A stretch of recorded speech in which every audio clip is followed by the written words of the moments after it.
고린도전서 12장 12절에서 27절인데 그 중에 몇 구절만 뽑아서 읽겠습니다. 스크린 보면서 같이 한 목소리로 같이 읽겠습니다. 몸은 하나이지만 많은 지체가 있고 몸의 지체는 많지만 그들이 모두 한 몸이듯이 그리스도도 그러한 것입니다. 우리는 유대 사람이든지 그리스 사람이든지 중이든지 자유인이든지 모두 한 성령으로 세례를 받아서 한 몸이 되었고 또 모두 한 성령을 마시게 되었습니다. 몸은 하나의 지체로 되어 있는 것이 아니라 여러 지체로 되어 있습니다. 그런데 실은 지체는 여럿이지만 몸은 하나입니다.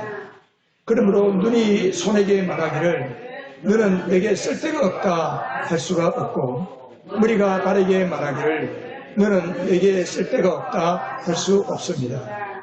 그뿐만 아니라 몸의 지체 가운데에서 비교적 덜 약하게 보이는 지체들이 오히려 더 요긴합니다. 그래서 몸에 분열이 생기지 않게 하시고 지체들이 서로 같이 걱정하게 하셨습니다. 한 지체가 고통을 당하면 모든 지체가 함께 고통을 당합니다. 한 지체가 영광을 받으면 모든 지체가 함께 기뻐합니다. 여러분은 그리스도의 몸이요 따로따로는 지체들입니다. 지난 주일날 우리가 교회, 예수님이 세우신 교회, 예수님이 설계하신 교회의 핵심은 우리 안에 계신 그리스도다 그랬습니다. 그래서 하나님께서 예수 믿는 일꾼들에게 영적인 은사를 주시는 목적이 뭐냐 하면 우리 안에 그리스도가 일하신다는 것을 통해서 세상에 그리스도를 드러내기 위함이다. 그런 말씀을 드리겠습니다. 영적인 은사가 뭘까? 제가 말씀을 준비하면서 영적인 은사가 뭘까 한번 생각해 봤습니다. 영적인 은사는 여러분 은사 그러면 보통 사람들이 뭘 생각할까요? 은사 그러면 뭘 생각하죠? 선생님을 생각하죠. 그렇죠? 우리 은사 되신다. 선생님이라고 생각하잖아요. 좀 쉽게 설명하려고 생각하니까 영적인 은사란 뭔가 하나님께서 교회 일꾼들에게 주신 영적인 역량이다. 한번 읽어보십시다. 시작. 하나님께서 교회 일꾼들에게 주신 영적인 역량이다. 역량. 역량이라는 말을 들어보셨죠? 역량. 역량이 뭘 역량이라 그래요? 예. 힘력자, 양할 때 양, 힘의 양인가? 그렇지 않습니다. 역량을 제가 한번 검색을 해봤습니다. 찾아봤습니다. 역량이란 뭘 말하느냐? 우리나라 국가공무원 인재개발원에서 내린 정의가 있는데 그게 뭐냐 하면 역량이란 우수성과자의 행동 특성을 의미하는 말이다. 그랬습니다. 또 사전에 찾아보니까 일꾼이 성과를 내도록 하는 내적인 특성이다. 무슨 일을 달성하는데 필요한 핵심적인 행동 특성을 가리켜서 역량이다. 그랬습니다. 역량.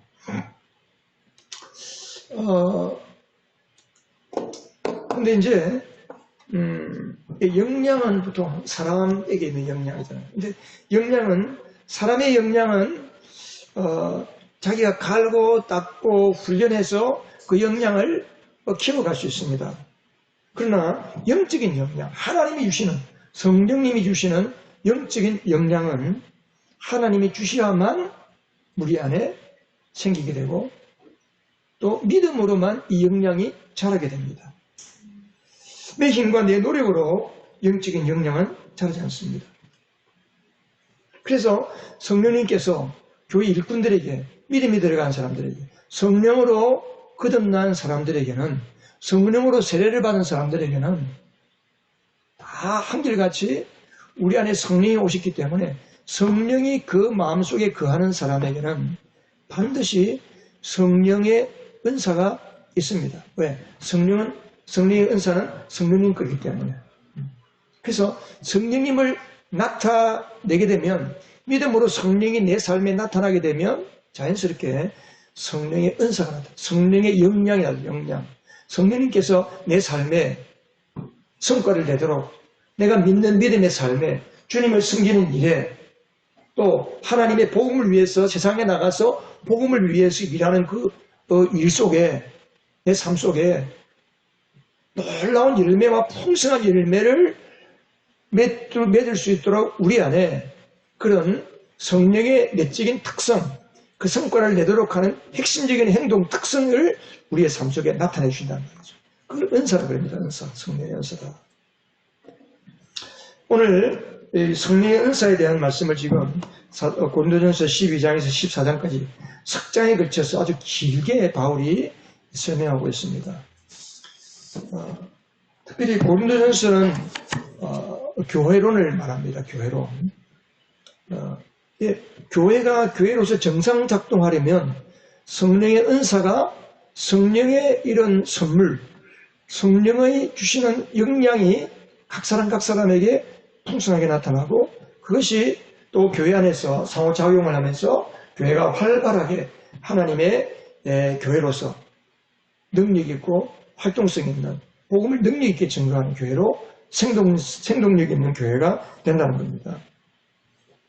그래서 우리가 은사를 잘 이해해야 되고 성령을 우리가 성령에 대해서 잘 알고 성령을 따라 살아야 돼요.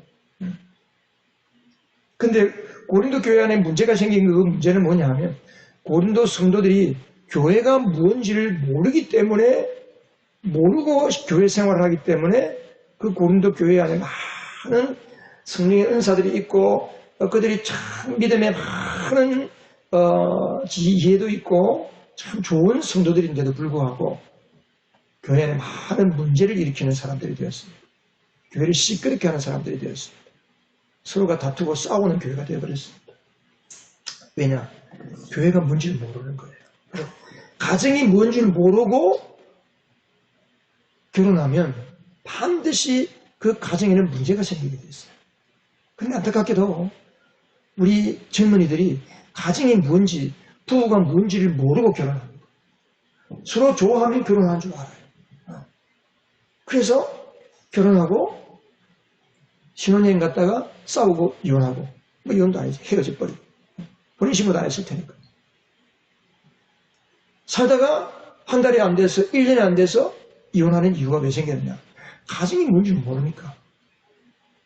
그래서 문제가 생기는 거예요. 우리가 몸에 왜 병이 생기고 문제가 생깁니까? 내 몸이 어떻게 동작하는지를 모르고 그냥 산 거예요.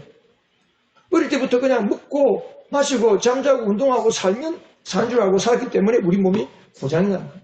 영적인 몸도 마찬가지입니다. 교회는 영적인 몸이라 그랬거든요. 오늘 말씀을 보면. 영적인 몸인 교회가 무엇인지 모르면 교회 생활을 하는 것이 재미도 없고 교회가 교회로서의 기능을 못하는 겁니다. 그래서 바울이 이 고린도 교회를 향해서 성령의 은사에, 신령한 은사에 대해서 1절에 보면, 그죠? 지난주에 우리가 봤잖아요. 신령한 은사에 대해서 여러분이 모르고 지내는 것을 내가 원치 않는다. 신령한 은사에 대해서 좀 알았으면 좋겠다. 그러면서 은사에 대한 말씀을 지금 하고 있습니다. 그 중에 오늘 12절에 보면, 몸은 하나이지만, 같이 한번 읽어볼까요? 12절.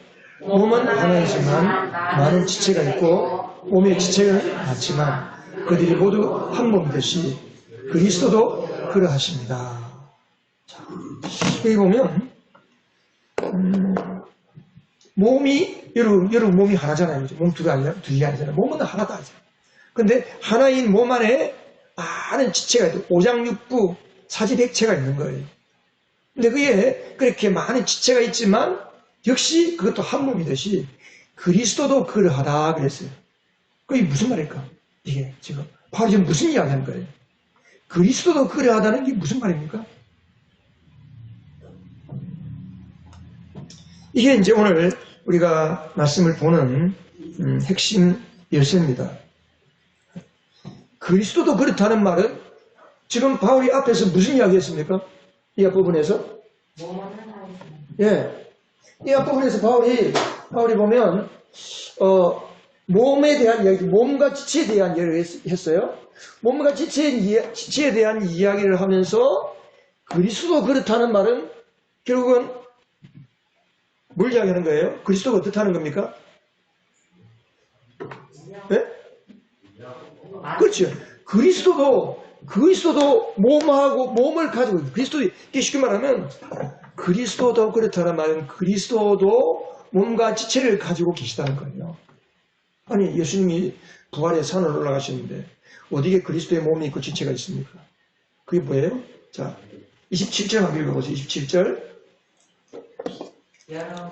여러분은 그리스도의 몸이요, 따로따로는 지체들입니다. 자, 여러분은 그리스도의 몸이요. 우리가 그리스도의 몸이라는 거예요. 따로따로는 몸의 지체라는 거예요. 이게 뭡니까? 교회라는 겁니다. 교회. 그래서 에베소서 1장에서는 교회는 그리스도의 몸이니 만물을 충만하게 하시는 분의 충만이다. 그런 말씀을 했습니다. 교회는 그리스도의 몸입니다. 사람들이 모인 신교단체가 아니고 사람들이 조직한 조직체가 아닙니다. 그리스도의 몸입니다. 영적인 그리스도의 몸입니다. 이 부분에 대해서는 제가 지난 주일날 좀 설명을 한 것 같아요. 그러니까 두세 사람이 예수님의 이름으로 모이면 교회인데 그러면 그게 뭐가 된다는 거예요? 무슨 몸? 그리스도의 몸이에요. 그리스도의 몸. 그러니까 여러분의 몸은 여러분의 몸이 아니고 누구의 몸입니까? 그리스도의 지체예요. 그리스도의. 우리 각 사람은 내 몸은 그리스도의 뭐예요? 지체예요. 그리스도의 지체들이 같이 모여서 주님의 이름으로 모이면 그게 뭐예요? 그리스도의 몸이라는 거예요. 그리스도의 몸. 여러분, 교회는 이것이 핵심입니다. 이걸 잘 우리가 이해해야 돼요. 교회는 물론 예배를 드리고 활동하기 위해서 공간이 필요합니다. 장소가 필요합니다. 그래서 건물도 짓고 장소도 짓습니다. 바울이 그리스도를, 교회를 몸으로 비유했을 것 같아요. 비유라는 것은 언제 비유를 씁니까? 뭔가 쉽게 설명하려고, 의미를 두드러지게 하려고 비유를 쓰거든요. 근데 왜 몸이라고 했을까? 자, 여러분, 몸 그러면 모르는 사람이 있을까요? 몸 하면은 모르는 사람이 있어요? 다 알아요. 유치원생도 몸 하면 알아요. 그러니까 교회가 뭔지는 유치원생에게도 설명할 수 있다는 이야기예요. 어려운 이야기가 아니라는 겁니다. 그러니까 교회로는 아주 쉽습니다. 유치원 아이들도 교회가 무엇인지를 이해할 수 있습니다. 이게 교회라는 거예요.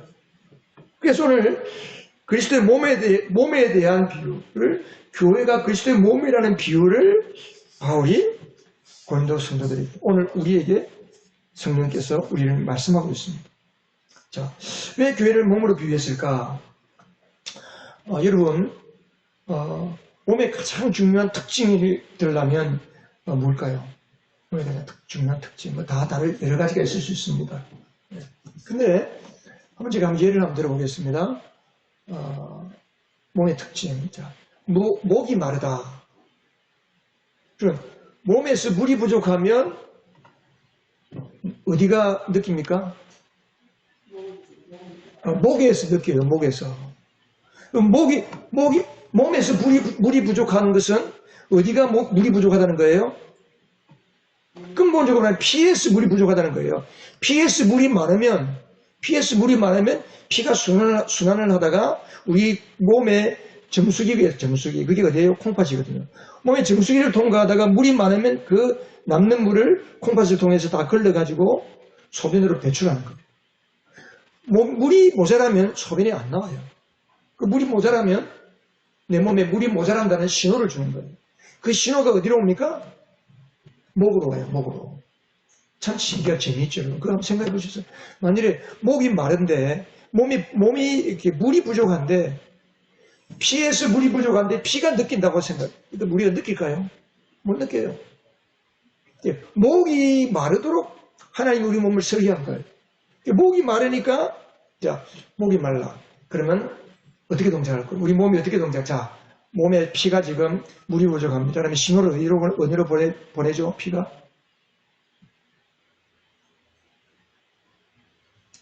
피에서 바로 목으로 신호가 갑니까? 물이 부족하다고? 머리로 내려가지요. 지금 물이 부족하다. 내려 신호가 있습니다. 그러면 그 신호를 머리에서 어디로 내릴까요? 손으로 내립니까? 눈으로 가죠. 눈이 이제 물 있는 곳을 찾잖아요. 물 있는 곳으로 찾는 동시에 눈이 신호를 가면서 목도 같이 움직입니다. 눈 따라서 목도 이렇게. 움직이면서, 저기 물이 있구나. 여기 물이 있구나. 하고 탁 보는 순간, 냉장고에 물이 있지. 그럼 냉장고를 향해서 뭐가 움직여야 돼요? 발이 움직입니다. 발이. 그러면 냉장고 앞에 가서 서면은 뭐가 움직여요? 손이 문을 열어요. 그 다음에 어떻게 돼요? 손이 물병을 잡습니다. 그리고 물병을 따고 그 물을 손이 어떻게 돼요? 어디다가 넣어요? 입에 갖다 대고 마시고 혀가 물맛을 느끼고 목구멍을 넘어가면서 뭐라고 그래요? 시원하다. 그게 어디가 동작하는 거예요? 성대가 동작하는 성대가. 시원하다. 그리고 물이 넘어가서는 물이 들어가서 20-30분 있다가는 피 속으로 물이 공급이 되는 거예요. 그래서 몸은 이런 식으로 동작하는 거예요. 재밌죠? 근데 우리가 이걸 못 느끼잖아요. 너무 하나님이 우리 몸을 아주 자연스럽게 움직이도록 만들어놨어요. 몸이 움직이는 데에 뭔가 자꾸 이상하게 느껴진다. 그럼 그게 병인 거예요, 병. 문제가 생긴 거예요. 걷는 데에 다리가 아프다. 그럼 그게 문제가 생긴 거죠. 자, 여러분, 이 간단한 목이 말라서 물을 잡고 마시는 이 동작 하나, 이 동작 하나에 몸은 어떻게 동작합니까? 여러 기관들이 한꺼번에 다 동작하는 거예요. 하나가 돼서 하나가 연합해서.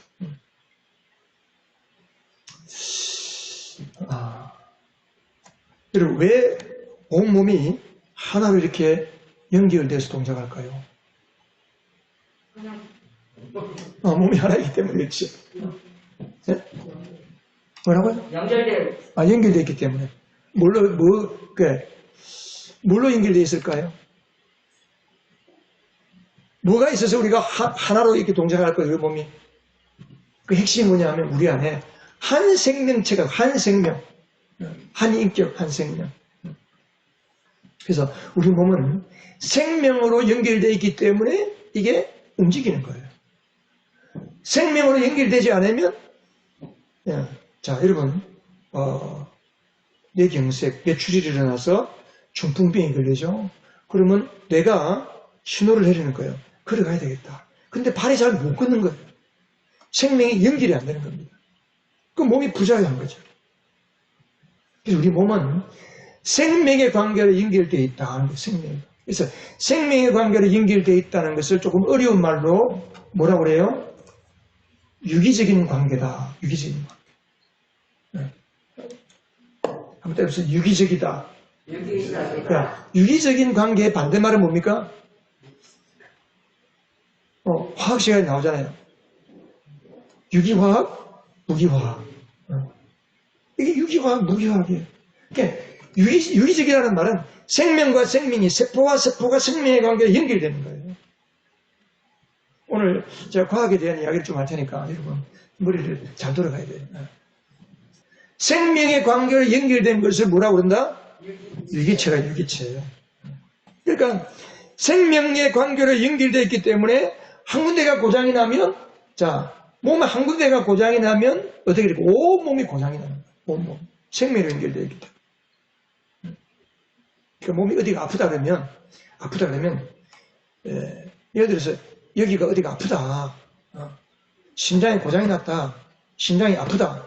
그러면 아픈 사인이 오는 거예요, 심장에. 그러면 심장이 아파서 심장이 아픈 게 아니에요. 우리가 그걸 아셔야 돼요. 그래서 오늘날 양의학에서는 심장병이 생기면 심장만 고치려고 그래요. 하나님이 우리를 만드신 몸의 원리는 그 이야기거든요. 몸 어딘가에 문제가 있기 때문에 그 신호가 심장에서 나타난 것뿐입니다. 당뇨?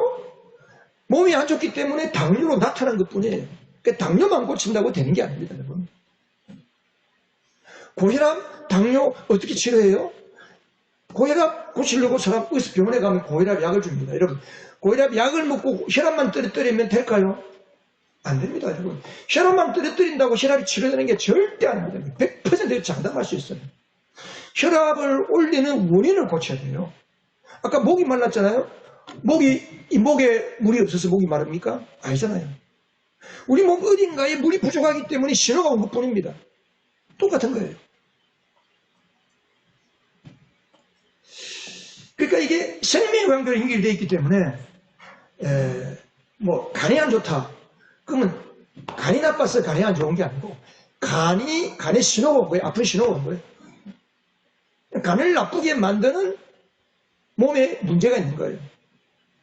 습관이 안 좋다든지 음식을 제대로 잘 못 먹는다든지 맨날 고기 기름기 있는 음식을 먹는다든지 운동을 안 한다든지.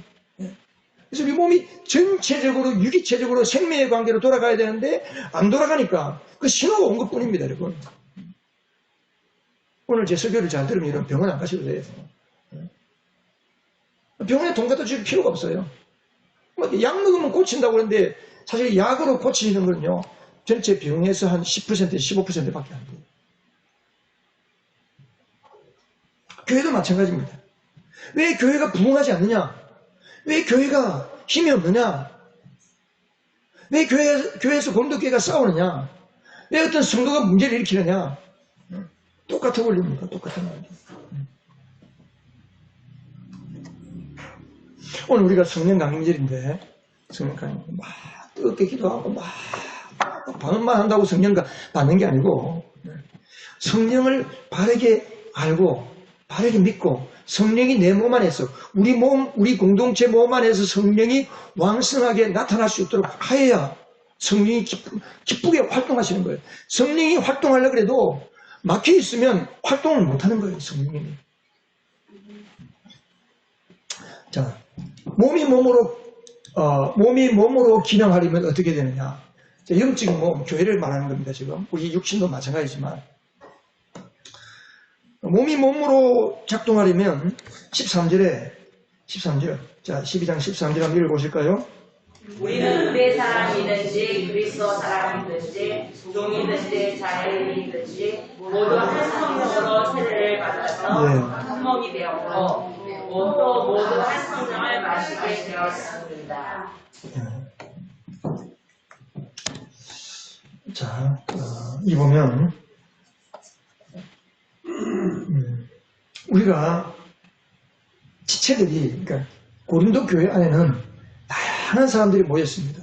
유대인, 원래 태어날 때부터 유대인, 또 유대인과 반대로 그리스 사람, 또 신분적 사회적인 신분으로는 주인, 자유자가 있고 또 고린도 교회에는 그 자유자 밑에서 노예생활, 종살이하는 종들도 있었어요.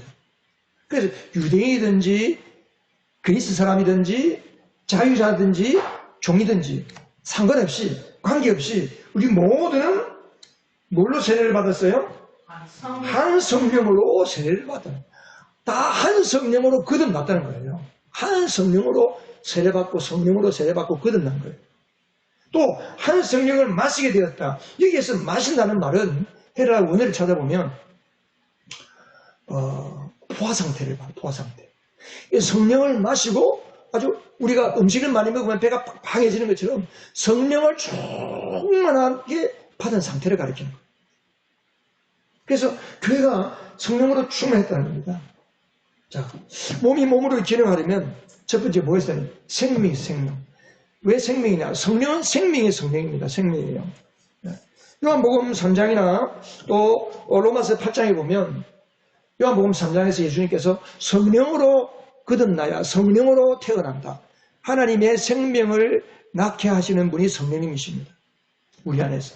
그래서 성령으로 하나님의 생명이 우리 안에 태어나고 출생하게 만드시고 로마서 8장에도 보면 생명의 성령이 그런 말씀이에요. 생명의 성령.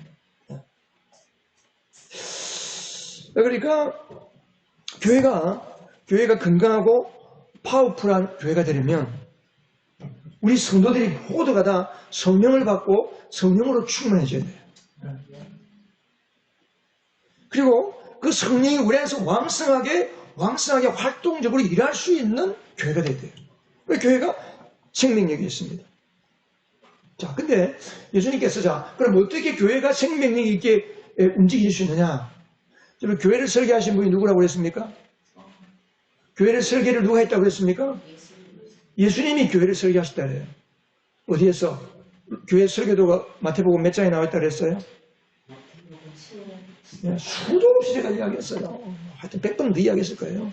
어디에 나와 있습니까?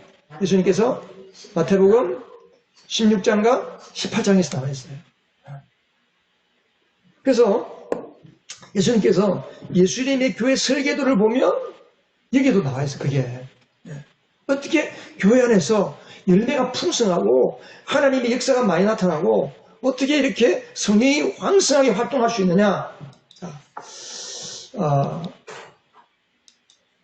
마태복음 18장 19절 20절 한번 읽어보겠습니다. 내가 진정으로 그득 너희에게 말한다. 땅에서 너희 가운데 두 사람이 합심하여 무슨 일이든지 구하면 하늘에 계신 내 아버지께서 그들에게 이루어 주실 것이다. 20절은 또 뭐라고 했어요? 20절 두세 사람이 내 이름으로 모인 자리 거기에 내가 있다. 두세 사람이 모인 자리에 주님이 계시다는 거예요. 그럼 두세 사람이 모여서 뭐 하는 거예요? 합심하여 무엇이든지 구하면 어떻게 돼요? 이루어진다는 거예요. 그러니까 교회는 성령이 왕성하게 활동하려면 우리가 복음을 위해서 무슨 일이든지 기도를 해야 돼요. 합심해서 모여서 함께 기도하면 누가 이루어주십니까? 누가 이루어주세요? 하늘에 계신 아버지께서 이루어주시는 거예요. 오늘 성령으로 말하면 성령 하나님께서 이루어주시는 거예요. 기도를 통해서. 또 비슷한 말씀이 또 나와요. 자, 이 보면 자, 같이 읽겠습니다. 마태복음 17장 10절 너에게 그것이 하나님 만한 믿음이라도 있으며 이 산성으로 여기에서 저리로 옮겨가라면 그대로 될 것이요 너희가 못할 일이 없을 것이다. 예, 너희가 못할 일이 없을 것이다. 이런 말씀을 큰 소리를 내세요. 한 번 더 읽겠습니다. 큰 소리로 시작. 내가 진정으로 너희에게 말한다. 너희에게 저자시 하나님 만한 믿음이라도 있으며 자, 뭐가 있으면? 저자시 하나님 만한 믿음이다. 겨자씨 하나할 만한 믿음. 겨자씨 하나할 만한 믿음이 얼마나 큰 겁니까, 이게? 지금 큰 거를 이야기하는 거예요? 조그마한 조금. 그냥 깨알 만한 믿음이, 깨알 만한 믿음이라도 있으면 어떻게 된다는 거예요? 어떻게, 너희가 못할 일이 없다는 거예요. 이 깨알 같은 믿음이라도 있으면 너희가 못할 일이 없다는 겁니다. 성령이 우리 안에서 왕성하게 활동하려면 우리에게 뭐가 필요합니까? 믿음. 어떤 믿음이 필요합니까? 저자시 겨자씨만한 믿음만 있어도 성령께서 왕성하게 활동하는 거예요.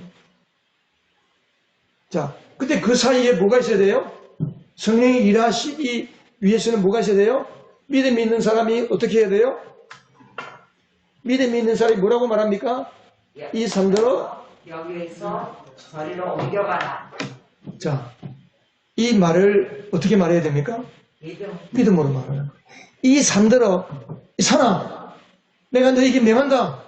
산은 옮겨서 저 바다로 들어가라. 라고 믿음으로 말하면 이루어진다는 거예요. 안 믿기죠, 그죠? 안 믿기죠. 그래서 이런 일이 우리 가운데 안 일어나는 겁니다. 이게 믿으시면 말을 하는 거예요. 믿음으로 말하면 너희가 못할 일이 없을 것이다. 이거 누가 하신 말씀입니까? 이거 누가 하신 말씀이에요? 하나님이 하신 말씀. 예수님이, 하나님이신 예수님이 하신 말씀이에요. 그럼 예수님이 이 말씀을 하셨으면 우리가 믿음으로 말할 때 아까 누가 이루어주신다 그랬어요? 두 사람이 합심하여 기도하면 하늘에 계시나. 누가 이루시는 거예요? 하늘에 계신 내 아버지께서 이루시는 거예요. 그럼 우리가 할 일은 뭡니까? 우리가 할 일은 뭐예요? 믿음만 가지고 말하면, 믿음으로 말하고 믿음으로 기도하면 우리 하나님께서 다 이루시는 거예요. 이게 교회 안에서 일어나야 할 일이고 이것이 주님께서 설계하신 교회입니다. 교회. 근데 오늘날 교회 안에 이런 일이 얼마나 일어나고 있습니까? 안 일어나죠. 왜 그럴까요? 우리 믿음으로 안 살아요. 믿음으로, 예배도 믿음으로 안 하고, 기도도 믿음으로 안 하고, 그냥, 그럼 어떻게, 예배도 우리의 노력으로, 우리가 그냥 예배 드려야 하기 때문에 예배, 믿음으로. 하나님의 말씀이 떨어질 때, 그 말씀을 내가 붙잡고, 아멘 하고, 막 사모하는 그 믿음. 기도도 마찬가지예요. 믿음으로, 되었구나. 이래야 되는데, 그냥 어쩔 수 없으니까 한번 기도해 보는 거지. 기도해 보는 거지. 또 있어요. 요한복음 15장 7절. 예수님 비슷한 말씀 했습니다. 너희가 무엇을 구하든지 다 그대로 이루어질 것이다. 자, 제자들에게 하신 말씀이에요. 오늘날 교회에게 하신 말씀입니다. 무엇을 구하든지 다 이루어질 것이다. 어떻게 하면? 너희가 내 안에 머물러 있고 내 말이 너희 안에 머물러 있습니다. 그러니까 우리가 예수 그리스도의 말씀 안에 머물러 있고 예수님의 말씀이 내 안에 있으면 무엇을 구하든지 다 이루어진다는 거예요. 다 이루어진다는 거예요. 그러니까 예수님은 교회를 설계할 때 우리에게 예수를 믿게 해주시고 믿음을 주실 때 뭘 원하시는 거예요? 예수님은 우리의 삶이 예수님만큼 능력 있고 하나님의 나라 천국을 현실적으로 누리고 풍성하게 나타내고 안 믿는 사람들에게 하나님 살아계신 것을 예수님처럼 나타내 보이라는 거예요. 그 보이기 위해서 하나님이 성령을 주셨고 그 성령이 우리를 통해 나타나기를 원하시는데 어떤 사람을 통해 나타나시는가? 어떤 사람을 통해 나타나시는가요? 믿음의 사람을 통해 나타나는 거예요. 믿음의 사람은 어떤 사람입니까? 믿음으로 말하는 사람이에요. 믿음으로 기도하는 사람이에요. 아무리 믿음이 좋다 해도 믿음으로 기도하지 않고 믿음으로 말하지 않는 사람은 믿음의 사람이 아닙니다. 새벽기도 하루도 안 빠지고 나오고 주일에 한 번도 안 빠지고 나오고 헌금 엄청나게 많이 해도 믿음의 사람이 안 될 수 있는 거예요. 그래서 주님께서 교회를 설계할 때 교회 핵심 디자인에다가 교회 안에 어떤 DNA를 주시냐. 요즘에 DNA죠, DNA. 어떤 DNA를 주시냐. 교회 안에는 믿음의 DNA가 있어야 되고 그 믿음의 DNA는 어떻게 발동되는 거예요? 믿음으로 뭘 발동해야 돼요? 기도가 발동돼요. 믿음으로 말이 나오고 믿음으로 기도가 나오고 그러면 그 믿음의 DNA가 작동하면 우리 몸 안에 계신 생명, 우리 여러분의 생명은 뭐가 여러분의 생명입니까? 은혜상 공부할 때 다 했는데 자, 무엇이 여러분의 생명입니까? 여러분이 생명입니까? 아니, 여러분 우리의 생명은 성령이 우리의 생명이에요. 하나님의 생명이 내 생명이에요. 그게 구원받은 거예요. 아직도 내 생명으로 살아간다? 그러면 거듭나지 못한 거지.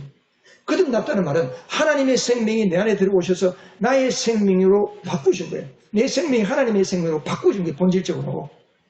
예수님의 생명으로. 그래서 우리가 죄인이 하나님의 아들 의인으로 바뀌어진 거예요.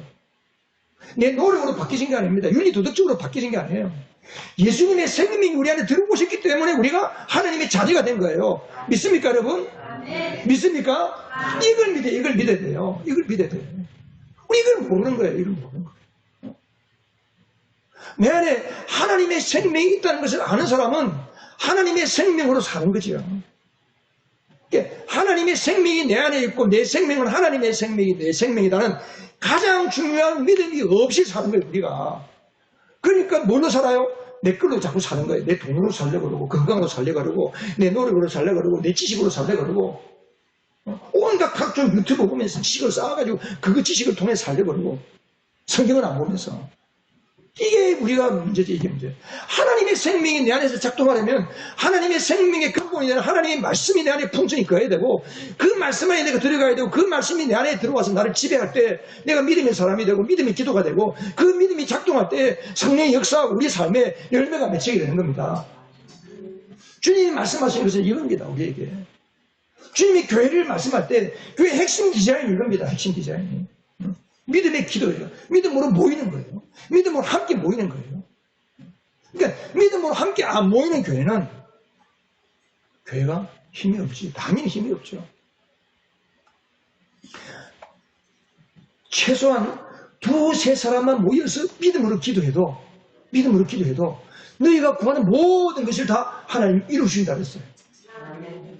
물론 기도하는 사람이 많이 있으면 더 좋겠죠. 그러나 최소한 교회에는 두세 사람이 믿음으로 모여서 기도하는 핵심 기도의 불쏘시개가 필요합니다.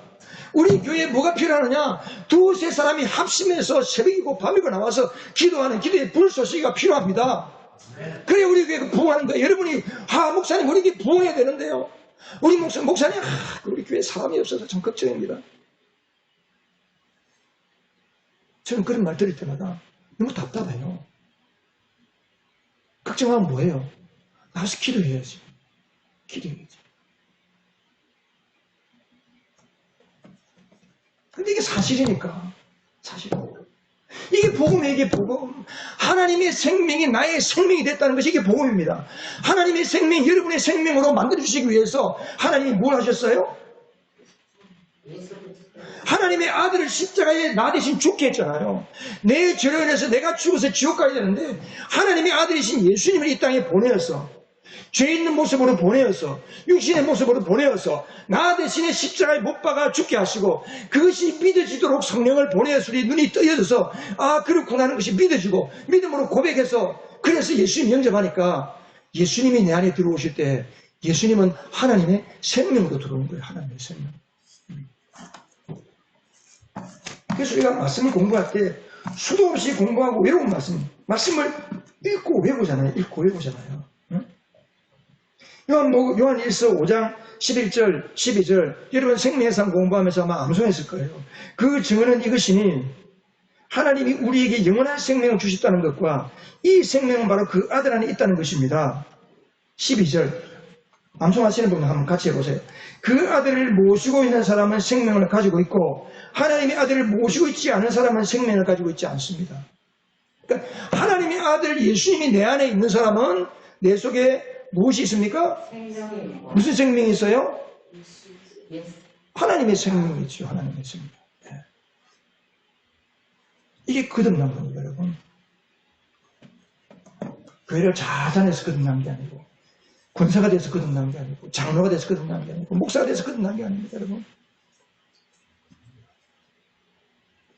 그 거듭난 믿음의 공동체의 핵심이 뭐냐? 믿음으로 기도하고 믿음으로 말하는 겁니다. 가정도 마찬가지, 개인도 마찬가지. 믿음으로 말하는 사람은 믿음으로 돼요.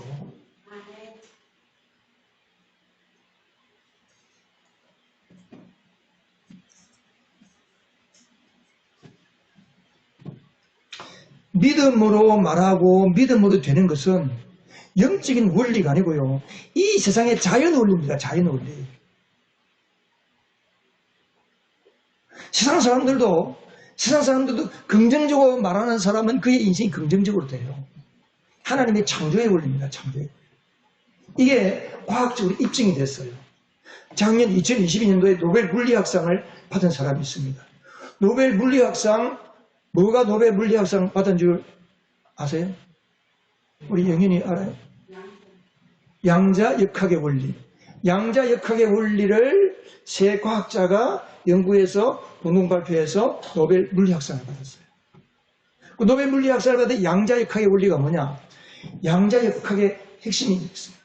양자라는 게 뭐냐?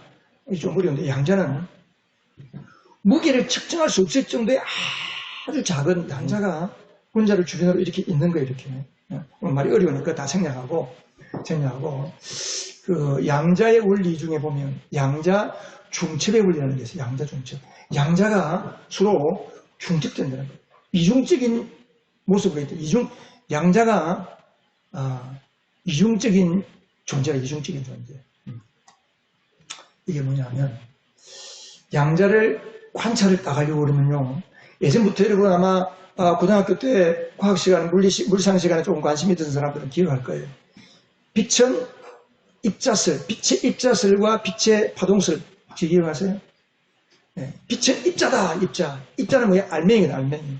알맹이는 하나를 쏘면 하나만 가잖아요. 근데 웨이브, 파동인 거예요.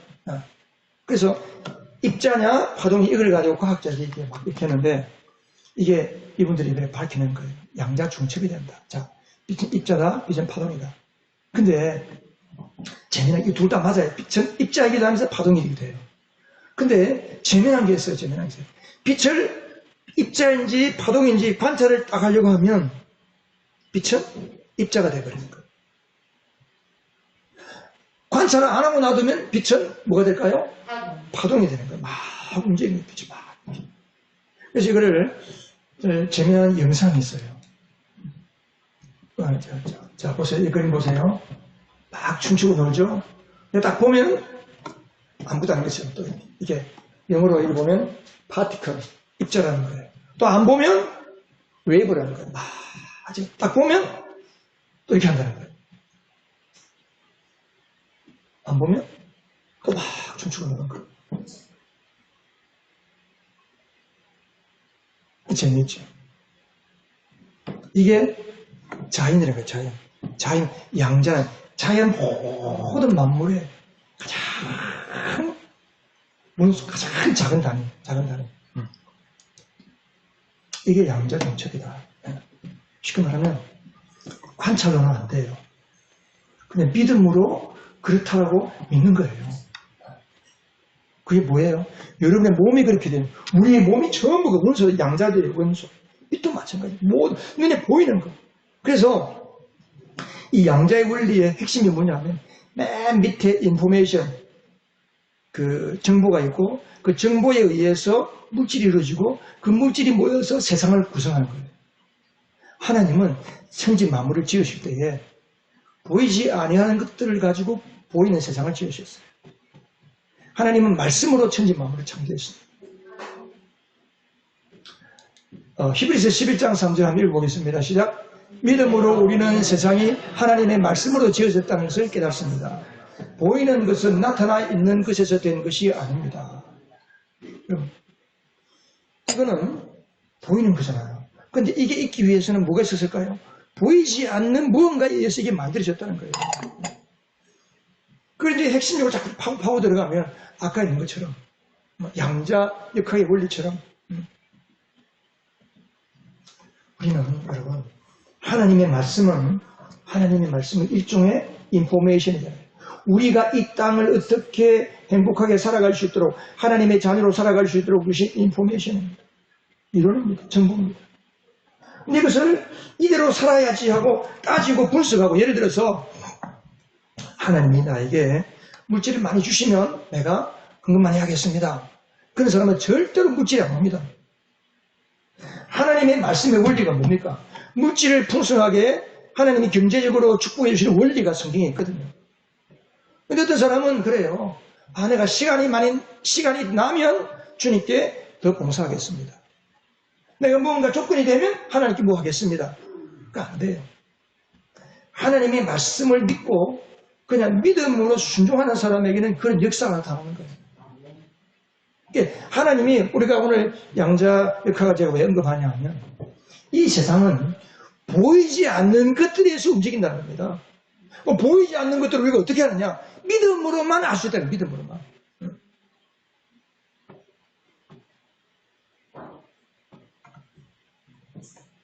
그래서 예수님께서 뭐라 했어요? 믿음으로 말하고 믿음으로 기도하고 합심해서 모여서 믿음으로 구하면 내 말이 너희 안에 있으면 하나님의 말씀이 우리 안에 있으면 그 말씀을 믿는 대로 행하면 다 누가 이루세요? 하나님이 이루시는 거예요. 여러분 예수 믿는 것이 이 세상의 가장 큰 축복은 예수를 믿는 믿음입니다. 안 믿는 사람은 가장 불행한 거예요. 왜 믿음이 중요하냐? 내가 믿음은 바라는 것들의 실상이요 보이지 않는 것들이 증거다 그랬어요. 보면 안 보여. 근데 보이지 않지만 믿음으로 행하면 그게 나타나는 거예요. 이 산아 옮겨서 살아 하고 믿음으로 기도하고 믿음으로 말했는데 어느 날 보니까 산이 옮겨졌더라는 거예요. 옮겨지면 하나님이 계신 것을 내가 믿겠습니다. 그 사람 하나님 못 믿습니다. 안 믿습니다. 그러니까 공부를 많이 어릴 때부터 아이들에게 책을 많이 읽히고 공부를 많이 하고 머리에 든 게 많은 사람은 예수 믿기가 힘든 사람이 있어요. 왜? 자기 이성과 합리적인 생각으로는 성경이 안 믿어지니까. 안 믿어지는 거예요. 근데 사실은 진짜 똑똑한 사람은 믿어요. 세상은 보이지 않는 것들로 창조됐기 때문에.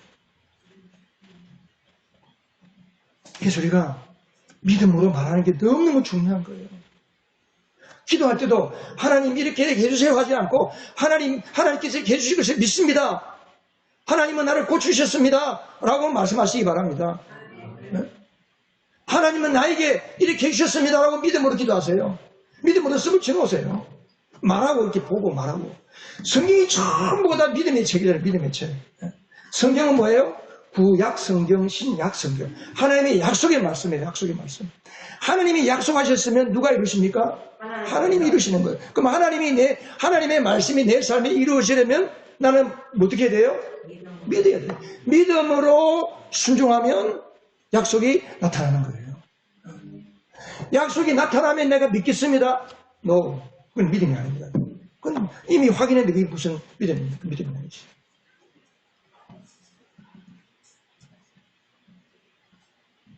그래서 여러분, 정말 좋은 믿음은 뭐냐? 하나님의 모든 말씀을 그대로 다 믿고 따르는 사람입니다. 그래서 절대 믿음이 절대 순종입니다. 하나님의 말씀 믿는 사람은 이거저거 따지지 않습니다. 무조건 순종, 무조건 순종. 하나님이 하라 그러면 그냥 하는 거예요. 하나님이 아니다 하면 안 하는 거예요. 절대 순종할 때 내 삶에 절대 능력이 나타나고 기적이 나타나고 하나님을 절대적으로 경험하는 거예요. 우리 하나님께서 우리에게 가장 바라시는 게 이겁니다.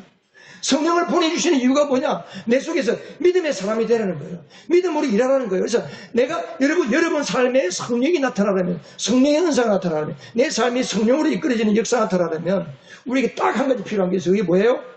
믿음이에요. 믿음으로 순종하시기 바랍니다. 믿음으로 기도하시기 바랍니다. 우리 교회가 부흥하기를 원하십니까? 믿음으로 모여서 기도하세요. 믿음으로 순종하세요. 가장 불쌍한 사람이 뭐예요? 현실을 탓하는 거예요. 현실 때문에 못 믿는 거예요. 예수 믿는 아무기 때문에 예수 못 믿겠다는 사람이에요. 그런 사람.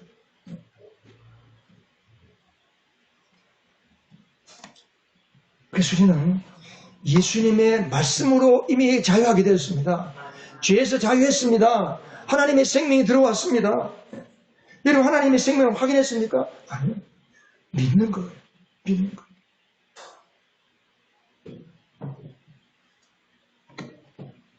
믿고 살면 하나님의 생명이 내 삶에 나타나는 겁니다. 그래서 민수기 14장 28절에 가면 뭐라고 그랬어요? 예수님 하나님께서 내 귀에 들리도록 말한 그대로 내가 반드시 너희에게 하겠다는 거예요. 이게 무슨 말씀이에요 사실은? 우리가 하나님의 귀에다가 여러분 우리가 말하면 이 말이 하나님이 다 듣고 계십니다. 여러분 저주의 말을 많이 하는 인생은 그 인생 자체가 저주가 되는 거예요. 그 자체가. 남을 향해서 비판을 많이 하고 불평을 많이 하고 남의 인생을 저주하는 사람은 그 인생 자체가 저주가 되는 거예요. 왜? 하나님이 들린 말대로 시행하게끔 자연 원리가 그렇게 됐죠. 하나님이 그렇게 하시도록 말은 이 세상 자연 원리가 그렇게 구성되어 있는 거예요, 여러분.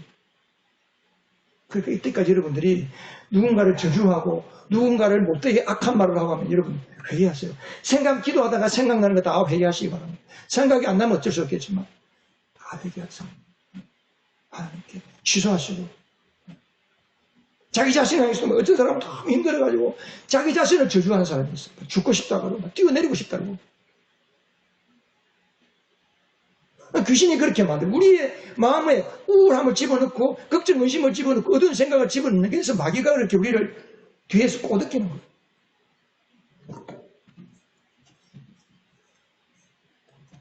여러분, 영적인 몸인 교회가 세상에 우리 안에 계신 그리스도를 마음껏 왕성하게 드러내려면 우리에게 딱 한 가지 필요한 것이 뭡니까? 믿음으로 기도하고 믿음으로 말하고 믿음으로 모이는 거예요. 오늘 말씀에서 여러분 기억하실 것이 뭡니까?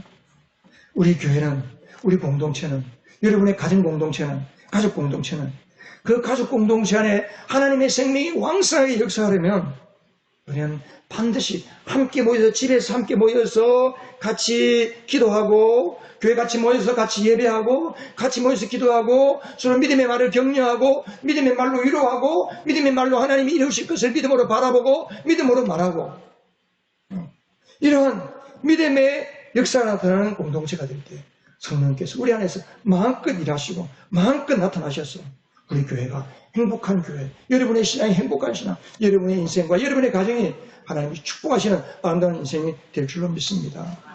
기도하겠습니다.